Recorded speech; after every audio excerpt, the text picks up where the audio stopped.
Bueno amigos, 48 horas tiene el Departamento de Hacienda para enviar al Senado la información contributiva del licenciado y contratista del gobierno, Antonio Sagardía.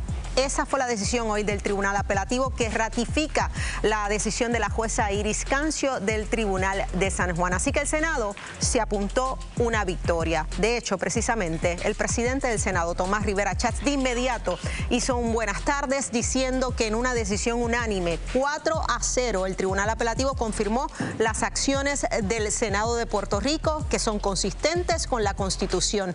3 palabras para los secretarios de la Gobernación, Hacienda y Justicia. Se los dije. Hoy tenemos aquí a un exsecretario del Departamento de Hacienda, Francisco Párez. ¿Qué tiene que decir al respecto? ¿Qué opina sobre esta decisión? ¿Qué hará el gobierno? ¿Cuáles serán los próximos pasos del gobierno en esta lucha entre el Ejecutivo y el Senado? El equipo está listo. Comenzamos a jugar pelota dura.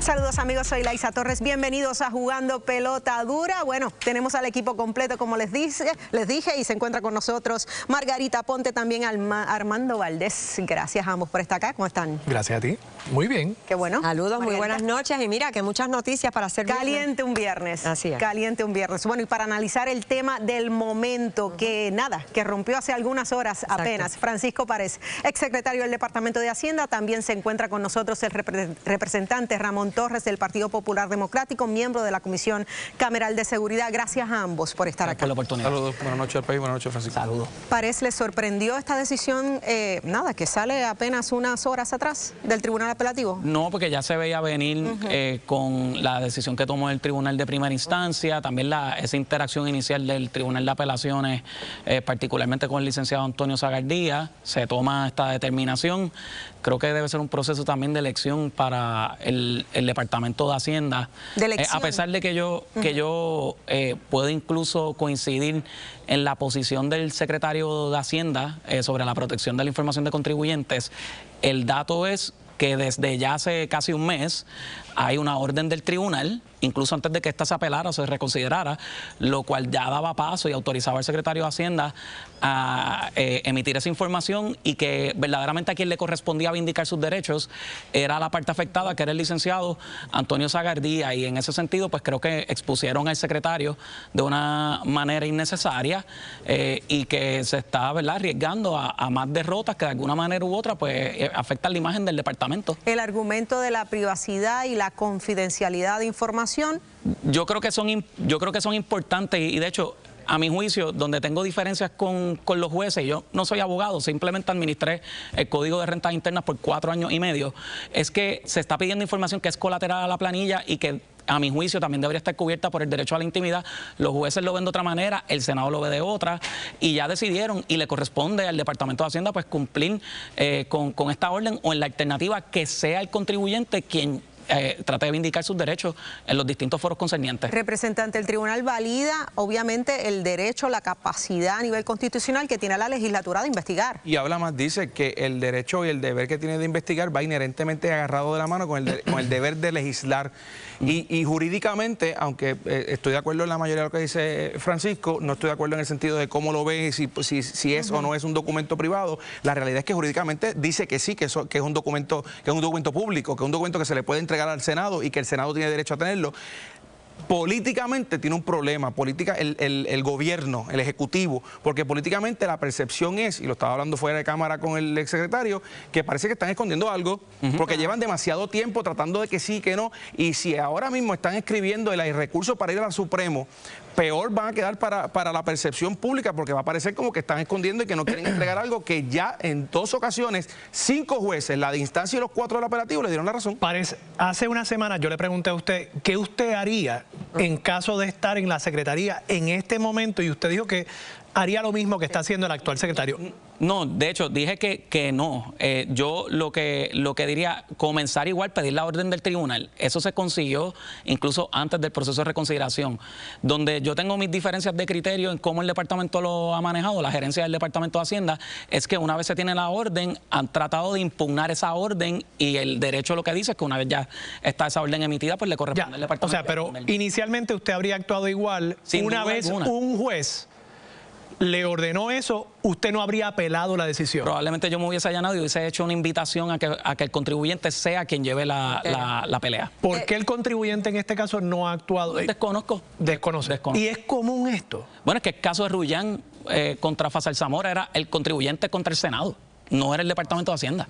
Yo lo que me pregunto entonces, a ambos, pero en este momento a Ramón Torres, pregunto, y sé que a la gente en su casa debe estarse cuestionando lo mismo, ¿qué tiene esa información contributiva del licenciado Antonio Zagardía, contratista del gobierno, que nos están ocultando o no nos quieren dejar ver? O sea, pregunto porque tanto ultimátum para adelante, para atrás, o sea, eso es un gran cuestionamiento y ciertamente el presidente del Senado podrá contestar eso, pero la realidad es que no olvidemos que esto es una secuela, el rabo de una situación que viene desde la Secretaría de la Vivienda, antes de ella renunciar. Esto es una pelea, una situación que surge en los medios públicos entre el presidente del Senado y el licenciado Zagardía.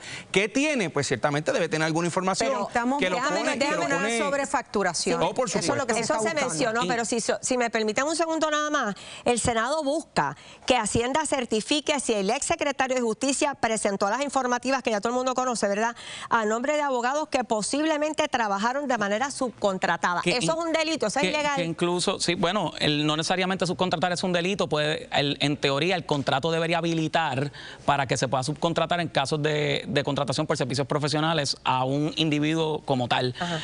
Yo he visto contratos en el Departamento de Hacienda que requerían ese tipo de autorización expresa. Ahí puede haber una violación administrativa que desconocemos porque no sé exactamente qué es la información que tiene el Senado, pero quiero puntualizar algo sobre la información.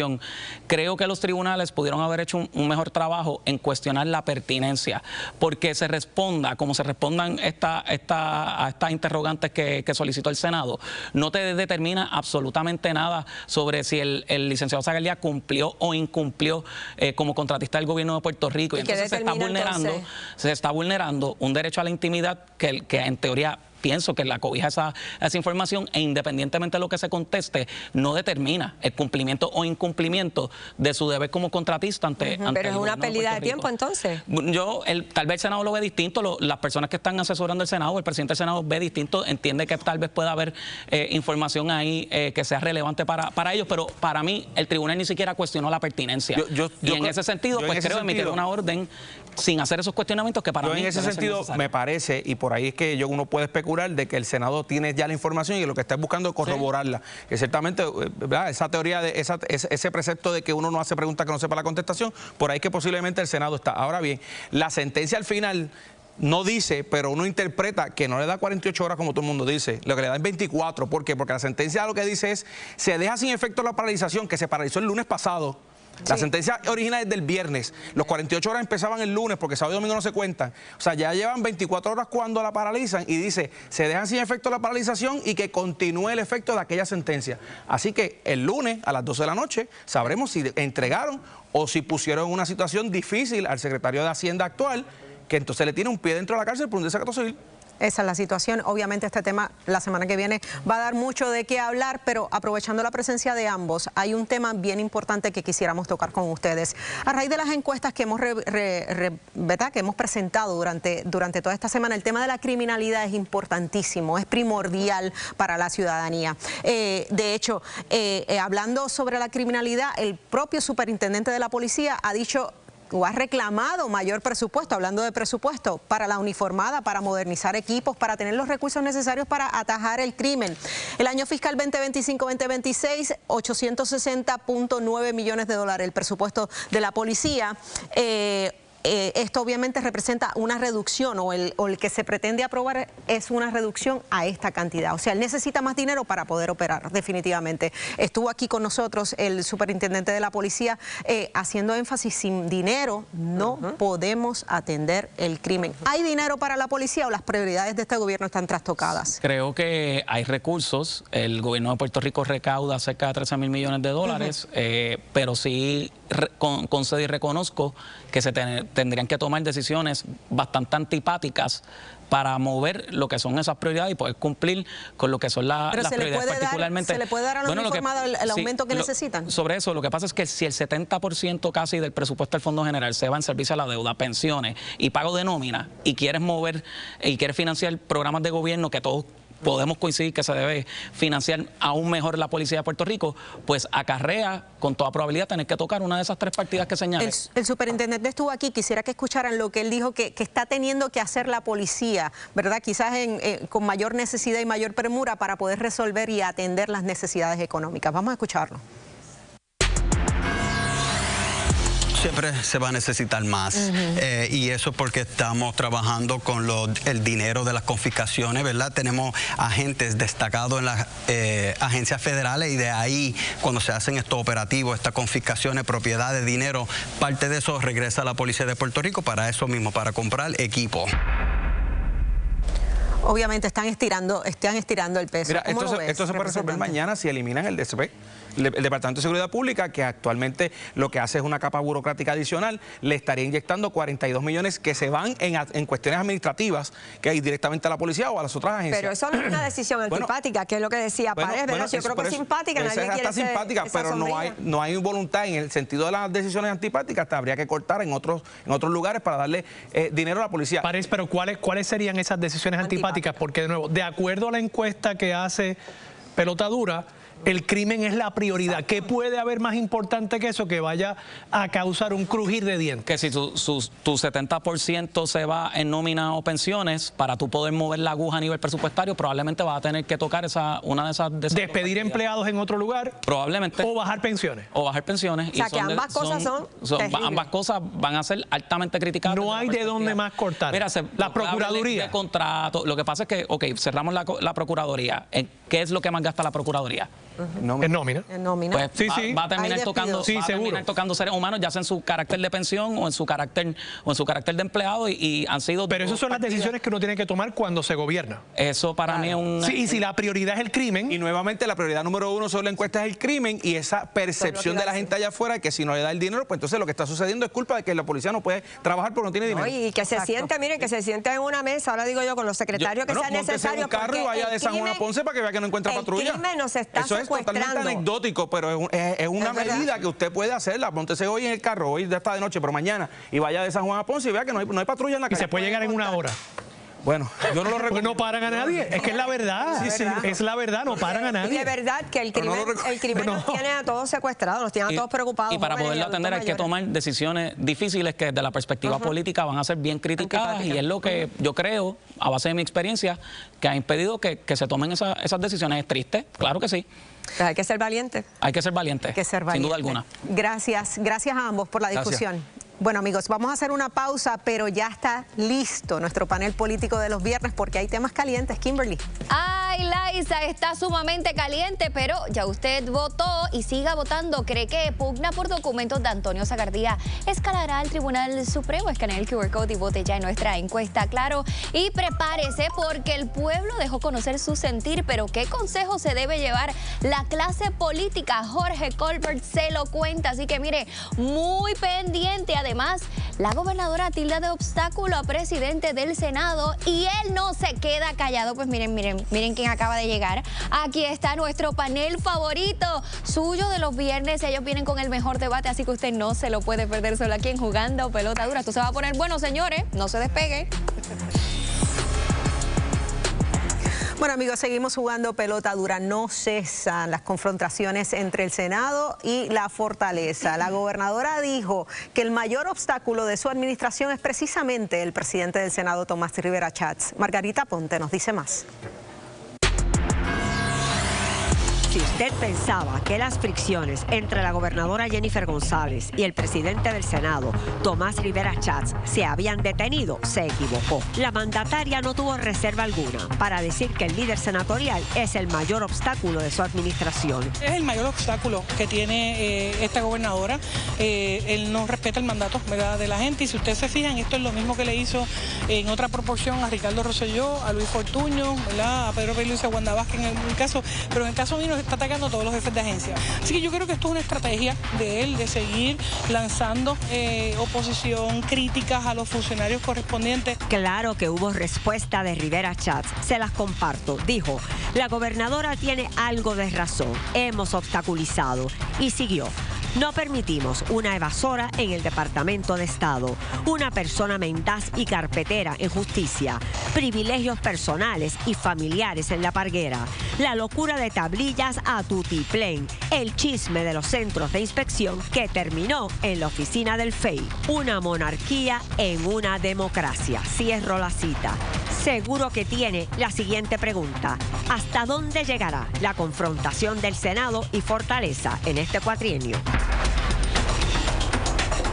Y esto sigue con nosotros nuestro panel de los viernes compuesto por Jorge Giorgi Navarro del PNP, la licenciada Anibel Sloan. Buenas noches, Puerto Rico. Analista y abogada, el licenciado Adrián González, portavoz alterno del PIB. Y también Nilda Pérez, presidenta de Proyecto Dignidad. Gracias a los cuatro. Tenemos el combo agrandado, el original.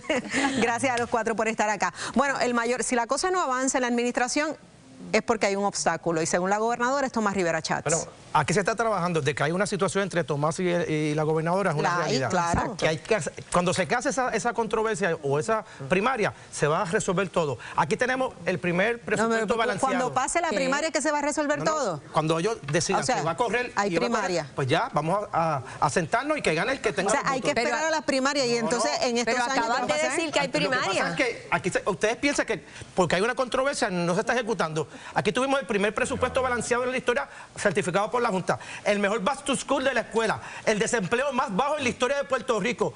Más de 2.300 millones en reintegro. La criminalidad, que los números dicen que está baja en los pasados 20 años. Desarrollo económico. El desempleo está como nunca. Se ha aumentado la cantidad de empleados en los pasados años, según lo que indicó en enero del 2026. O sea, se está haciendo el trabajo, se ha asignado dinero para el hangar de recursos naturales.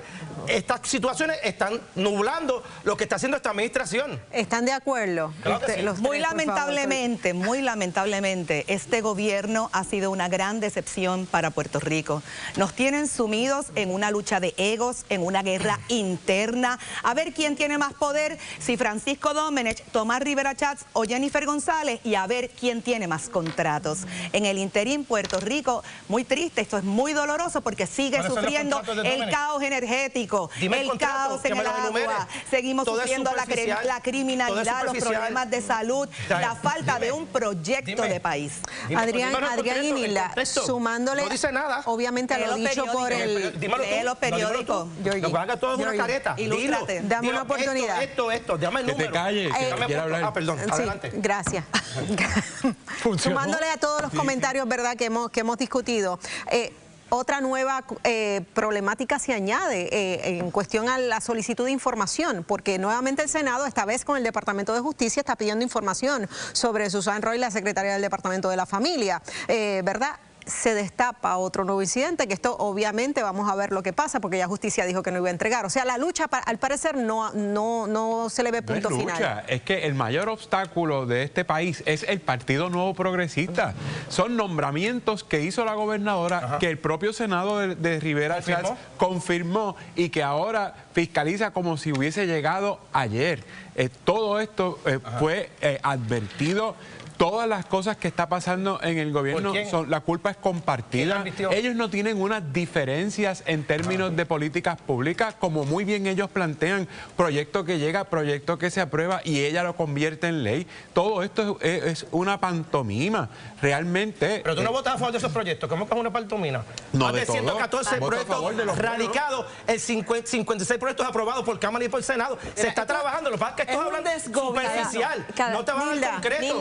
Cada 2 días, aquí esto es solo superficial. cada 2 días en Puerto Rico por decir un número de días, ¿verdad? Hay una confrontación entre el presidente del Senado y Fortaleza, es decir, un desacuerdo. Pregunto, ¿la estrategia de la gobernadora, piensa usted que es la correcta? ¿No es como una admisión de que bajé los guantes? Y la estrategia de Rivera Schatz a la vez, ¿es buena como propiciar una confrontación? Porque aquí el pueblo de Puerto Rico está cansado de los egos, de las guerras, de quién está peleando más duro o alza la voz más fuerte, y nos están dejando los proyectos que verdaderamente Puerto Rico necesita a un lado. La reforma contributiva ya prácticamente se desapareció. La reforma de permiso está en peligro porque se está viendo en vistas públicas. Y la verdad, estamos viendo una administración que gobierne para el pueblo de Puerto Rico. Ahorita Margarita dijo cada 2 días que le va a afectar votos al PNP. Ayer vimos, o esta semana vimos una encuesta estaba tirando Jorge Colbert, donde el 22% de la base del PNP ¿qué tú sabes de los PNP? Realmente, por favor. Que no apoya esta búscate otro dicho de los PNP nobles. Oye, Georgie, si te puedo hacer una pregunta. La gobernadora dice que Tomás Rivera Schatz ha hecho esto anteriormente con Fortuño, con Ricardo Rosselló, con Wanda Vázquez y con Pedro Pierluisi. ¿Tú coincides con él? Bueno, Tommy ha sido enérgico en sus posturas. Pero coincides con la gobernadora en que él ha obstaculizado a esas figuras también en el pasado. En el pasado, Tommy ha sido enérgico en nombramientos, en muchas cosas que están sucediendo ahora. Pero lo que dice la gobernadora, a quien entiendo que tú apoyas, ¿tú coincides con ese planteamiento? Oye, Tomás Rivera Schatz ha sido el mismo de siempre con otros gobernadores. ¿Y crees que debería ser distinto con otros, con esta gobernadora? Es su estilo. Es su estilo. Y la gobernadora lo ha confrontado. Pero ¿Y no crees que hay un poco de ironía en que la gobernadora también el 19 de julio del 19 le pidió a Ricardo Rosselló que renunciara, que hizo campaña en contra de Wanda Vázquez cuando fue compañera de papeleta de Pedro Pierluisi y que después le montó una primaria a Pedro Pierluisi? Oye, o sea, ¿por qué la gobernadora usa eso como un argumento en contra de Tomás Rivera Schatz si ella ha hecho exactamente lo mismo? Son diferentes posturas en diferentes situaciones, en diferentes momentos. Y en el momento en que se siente y se habla. Ahorita tú hablabas de que cada momento hay cada 2 días. 2 días, pero cada día hay unos proyectos que se están ejecutando. Entonces, yo veo aquí la cantidad de proyectos que este gobierno está haciendo. O sea, que el país no está paralizado por esa pugna. ¿Qué bueno tú el crucero más grande del mundo con 3 paradas el 2027, lo que es el desarrollo. Todo el mundo está claro que es un desgobierno y un desbarajuste de lo que estamos viviendo. Que este gobierno lo que lleva son un año y medio y no ha hecho ejecución. Jennifer González prometió ejecución. Precisamente lo que le criticaba a Pedro Pierluisi, que no tenía obra. Ahora mismo no hemos visto nada de obra en todo este año y medio, solamente peleas de ego. Ya se está saliendo el síndico de educación, se ha pagado más de 17 millones a los policías, un sinnúmero de situaciones que tú no las lees porque no te da la gana, y la verdad está aquí, mira, aquí te voy a pasar todo lo que se ha hecho esta semana, la semana anterior, la anterior, obra latente y patente. No se vaya, no se vaya. Aquí está, ¿En tu celular? Sí, te lo va a enviar. Es la realidad. Georgie, en lo que tú se lo envías por WhatsApp a Nivel y Adrián. Escucha, vamos a hacer una pausa, pero ustedes se quedan, porque hablaste de la encuesta de Jorge Colbert, y Jorge Colbert regresa luego de la pausa para presentarnos un resumen de lo que hemos hablado toda esta semana, así que usted no se lo puede perder, y ustedes tampoco.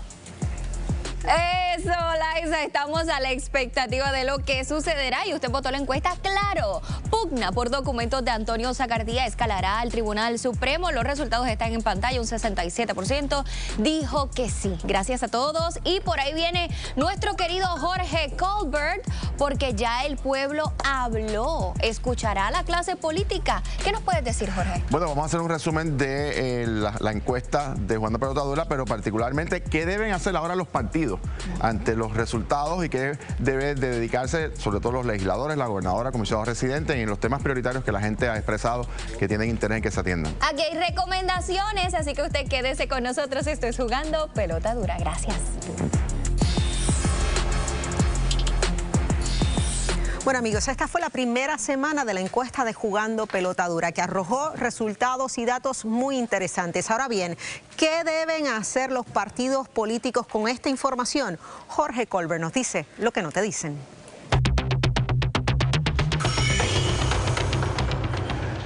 Lo primero que hay que agradecerle a los miles y miles de puertorriqueños y puertorriqueñas que participaron en este primer ejercicio de la encuesta de Jugando Pelota Dura, números calibrados. Estos no son sondeos abiertos, son números calibrados, va a ser el retrato electoral del 2024. Hoy vamos a repasar los temas más importantes, pero particularmente a qué ajustes deben hacer los partidos y el propio gobierno ante la realidad de lo que el país ha expresado en los números de esta encuesta. Vamos a repasar primero lo que son los temas prioritarios. Atención legisladores, atención candidatos, atención a los funcionarios públicos que aspiran a posiciones electivas. Señores, el país está bien claro de cuáles son sus prioridades. Mírenlas aquí, las primeras 5. El tema del crimen es el tema número 1 que más le preocupa a la gente. Oiga esto, en los 78 municipios, en los 8 distritos senatoriales y en los 40 distritos representativos, en todos los grupos, mujeres, hombres, jóvenes, personas de la tercera edad, todos los grupos dicen que este es el tema número 1. Así que hay que trabajar en propuestas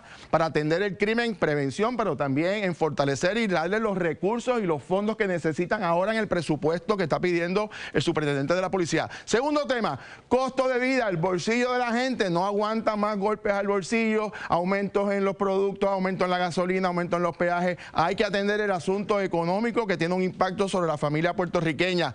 Corrupción, tema que estaba por allá, número 10, número 12, se coloca en la tercera posición. Atención a los funcionarios públicos, medidas para atender la corrupción, la prevención particularmente, y sacar de aquellas personas, obviamente, que puedan tener potenciales conflictos o demás en municipios, en la legislatura, en el gobierno central. Tema de la salud, acceso a servicios médicos, altos costos de medicamentos. Ahí está este tema, de hecho, en las personas de la tercera edad se trepa el número 2. Así que aquí atención para nuestras personas envejecientes y, por supuesto, el tema energético, que sigue siendo un tema prioritario en la mente de los puertorriqueños. Vamos ahora a ver, camino al 2028, las realidades.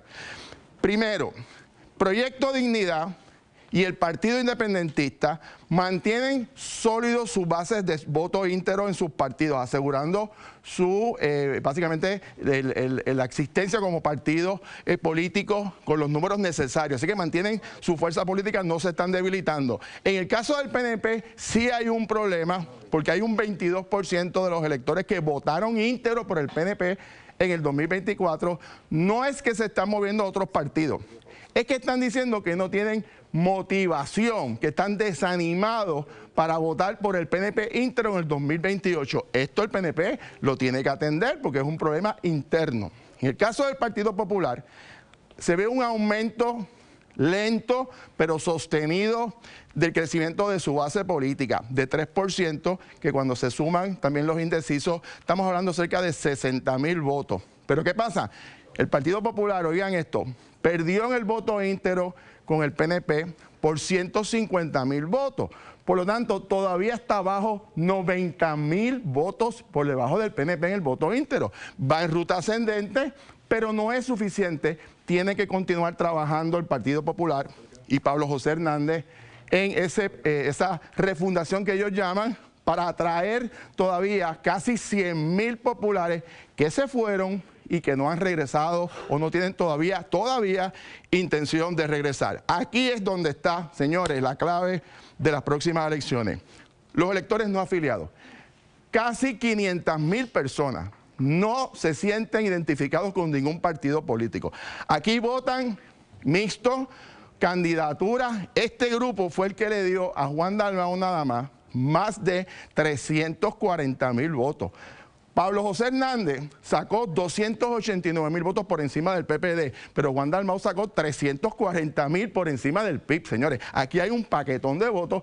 Jennifer González sacó más de 100,000 votos de este grupo también. Así que aquí se juega la vida, el futuro de los partidos políticos. Y de esa cifra, 7 de cada 10, 73%, no se están moviendo con ningún partido. Es decir, no se sienten motivados todavía, a 2 años y medio, casi 3 años de las elecciones, a brincar con algún partido en particular.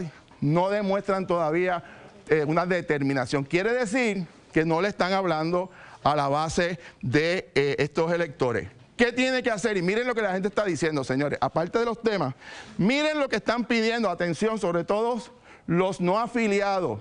¿Qué es lo que quieren oír de su liderato? 1, propuestas serias y reales, es decir, responsables fiscalmente, que le hagan propuestas importantes de temas importantes. No quieren de temas insignificantes, secundarios. Ustedes ya saben cuáles son los temas. Segundo, quieren integridad, el uso adecuado de fondos públicos.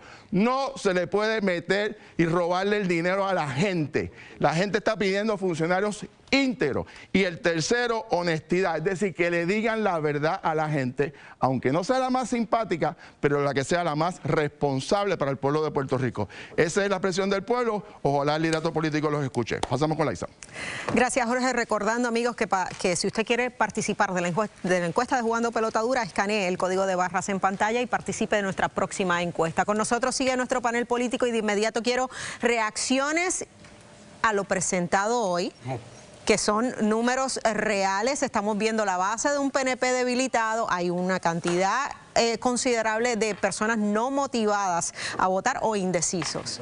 Si es cuestión de motivarlos, vamos a empezar a motivar los PNP. Yo ¿Qué es va a hacer pues La Palma. Esto no lo tumba a nadie.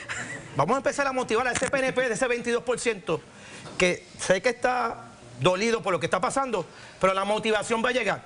Y con el caso de la criminalidad, ayer se aprobó el proyecto de la Cámara 1207, que es la ley para manejo de luminarias, donde los municipios van a tener $1.200.000 para luminarias a los 78 municipios, y eso minimiza la criminalidad. Así que estamos trabajando acorde con lo que está diciendo la encuesta de Jorge Colbert. Así que estamos ahí, Colbert. Ok, prendemos las calles y bajamos el crimen. Eso es parte. Eso es parte. Luminaria. A nivel. La Palma de Georgie es de hule. Mírala. Bueno, habiendo dicho eso, lo que dijo Jorge Colbert es importantísimo, porque en las pasadas elecciones de noviembre del 2024, el candidato, a pesar de la derrota del Partido Popular, el candidato que más votos obtuvo fue Pablo José Hernández Rivera, incluso más votos que la gobernadora Jennifer González.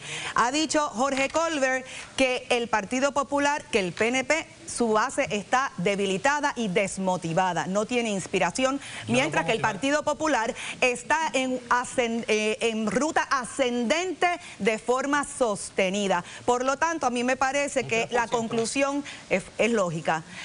Al Partido Nuevo Progresista le va mal porque ha actuado mal. ¿Cuánto estuvo la estadidad? El Partido Popular Democrático 56%, está viendo la luz al final Adrián y Nilda, me gustaría también que nos enfocáramos en la conversación en los temas preocupantes de la gente: crimen, costo de vida, corrupción que no salía en los primeros temas, hoy ocupa uno de los primeros 3 lugares. Son los temas que el gobierno ha ignorado. O sea, cuando la gente pide que se le hable de un tema es porque el gobierno actual, el PNP, no los está atendiendo de la forma en la que debiera. Y fíjate que aunque la energía es el número 5, fue el tema que montó a Jennifer tanto en la primaria como en la fortaleza. Sin embargo, para la gente todavía el tema de la energía es un problema, la salud es un problema, la corrupción sigue siendo un problema, y son temas que el gobierno no está atendiendo. Creo Senador, que la alerta grande es para el PNP.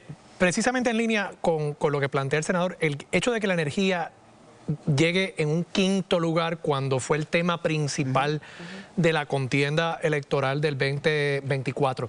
¿Eso tendría a indicar que quizás estas dos empresas han logrado estabilizar la situación en cuanto a ese tema en particular? No, yo creo que se desgastó. La gente ya se cansó, se resignó a que con eso no va a pasar nada, tristemente. Nilda, te iba a preguntar si es posible, ¿verdad?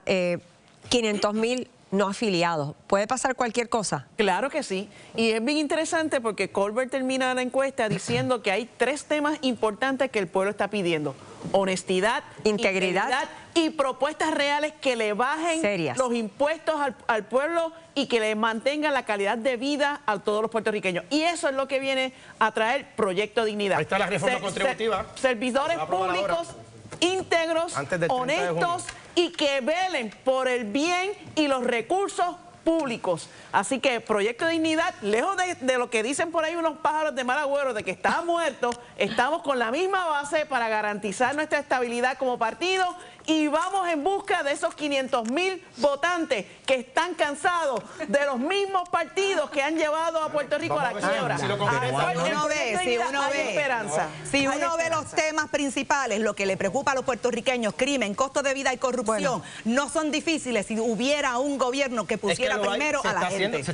Y Pablo José no es ese tampoco. Gracias a los cuatro. Gracias a los cuatro. Buen fin de semana, como siempre. Amigos, vamos a hacer una pausa, pero no se retiren. Regresamos con más de Jugando Pelota Dura. Bueno, amigos, son muchos los hijos, hijas, madres, padres, esposos, esposas que se convierten por situaciones de vida en cuidadores de un ser querido.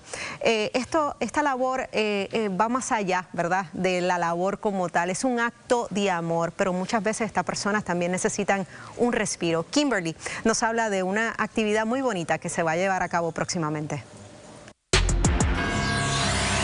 Buscan ayudar a pacientes y cuidadores a través de un evento único en Puerto Rico, brindando educación y entretenimiento libre de costo y en un mismo espacio. Se trata del respiro del cuidador y el paciente cuidando al que cuida. El respiro del cuidador y del paciente es un espacio donde el cuidador puede traer a la persona cuidada y esa persona va a recibir en ese momento terapias neurocognitivas, actividades en lo que el cuidador puede respirar de verdad, que es el último que se cuida. Generalmente la persona cuidada tiene todo, pero el cuidador se olvida de ese detallito de él sentirse parte del proceso. Y nosotros estamos haciendo ese espacio para que el cuidador tenga esa oportunidad sin la presión de que no tengo quien me vea a mi paciente o si no es conmigo no está bien atendido. Y a las 5 de la tarde tenemos música en vivo y eso sí, va a recibir muchos abrazos de todas las personas que estamos siendo voluntarias en la Fundación Vivencia Vida. El evento libre de costo será el miércoles 29 de abril en Downtown Coupey. El próximo 29 de abril en Downtown Coupey desde las 3 de la tarde hasta las 6, de 3 a 6, así que desen la cita.